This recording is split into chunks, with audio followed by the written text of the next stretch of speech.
दोस्तों, आज मैं आपको एक मजेदार किस्सा सुनाता हूं जिससे आप लोगों को पता चल ही जाएगा कि आज के युग में फॉग नहीं कुछ और ही चल रहा है। एक जंगल में एक गधा बरगद के पेड़ के नीचे लेट के आराम कर रहा था। लेटे लेटे आराम कर ही रहा था कि उसके मन में बुरे बुरे ख्याल आ रहे थे। अगर ऐसा हो जाएगा तो मैं क्या करूंगा, अगर वैसा हो गया तो मैं क्या करूंगा। ऐसे ही एक ख्याल उसके मन में भी आया कि अगर धरती पलट गई तो मैं क्या करूंगा। ऐसे सोचा ही था कि बगल में एक धमाके की आवाज आती है और वो भयभीत होकर चीखने लगता है, भागो भागो धरती पलट रही है, अपनी अपनी जान बचा के सभी लोग भागो। उसे इस कदर भागते देख अन्य गधों ने भी पूछा उससे, अरे भाई तुम्हें हुआ क्या है, इतना क्यों भाग रहे हो। उस गधे का जवाब, अरे भाई तुम भी भागो अपनी जान बचाकर, यह धरती जल्दी ही पलटने वाली है। यह बात सुनकर अन्य प्राणी और सभी जानवर लगभग एक ही दिशा में भागने लगे। जंगल में चारों तरफ चीख पुकार मच गई थी। जंगल में फैली इस हल्ला गुल्ला को सुनकर जंगल का राजा शेर अपनी गुफा से निकला और उसे अपनी आंखों पर विश्वास ही नहीं हुआ। वह उछलकर सबके सामने आया और उसने पूछा, तुम लोग पागलों की तरह क्यों भाग रहे हो। इतने में एक बंदर सामने आता है और वो महाराज से कहता है, महाराज यह धरती फट रही है, हम लोग तो भाग रहे हैं अपनी जान को बचाकर, आप भी भागो। महाराज को गुस्सा आ गया। महाराज ने कहा, तुम्हें किसने कहा कि यह धरती फट रही है।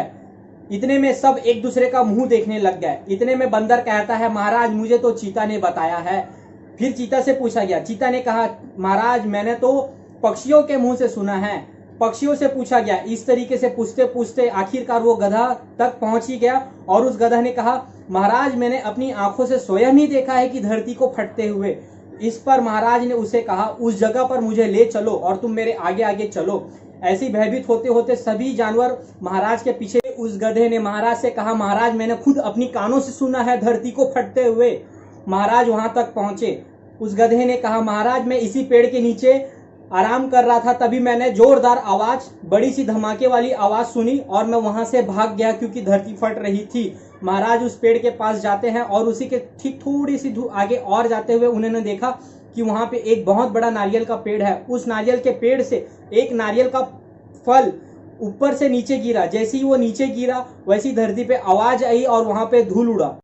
शेर ने बोलना जारी रखा, भाई ये तो गधा है, पर क्या आप लोगों के पास अपना खुद का दिमाग नहीं है। किसी भी अफवाह को फैलाने से पहले 10 बार सोच लेना चाहिए। ठीक आज का युग भी इसी तरह का युग है। इस युग में लगभग 90% तो अफवाह वाले मैसेज आते हैं और उस अफवाह वाले मैसेजों को हम एक से दूसरे, दूसरे से तीसरे, तीसरे से चौथे इस तरीके से फैलाते जाते हैं। हमें खुद को सोचना है कि कौन सा मैसेज सही है और कौन सा मैसेज सही नहीं है। और यह कहानी हमें यही बताता है कि किसी भी तरीके के अफवाहों पर हमें ध्यान देना नहीं चाहिए। अफवाहों पर ध्यान देने से और अफवाह के प्रति हमें कुछ भी चीज को करने से समय सिर्फ हमारा ही खराब होता है, नुकसान हमारे को ही होता है और हमें गलत जानकारी के अभाव में हम कोई भी गलत काम ना करें। इसी तरीके के मोटिवेशनल वीडियोस को देखने के लिए हमारे चैनल को लाइक करें, सब्सक्राइब करें और कमेंट करें। Thank you.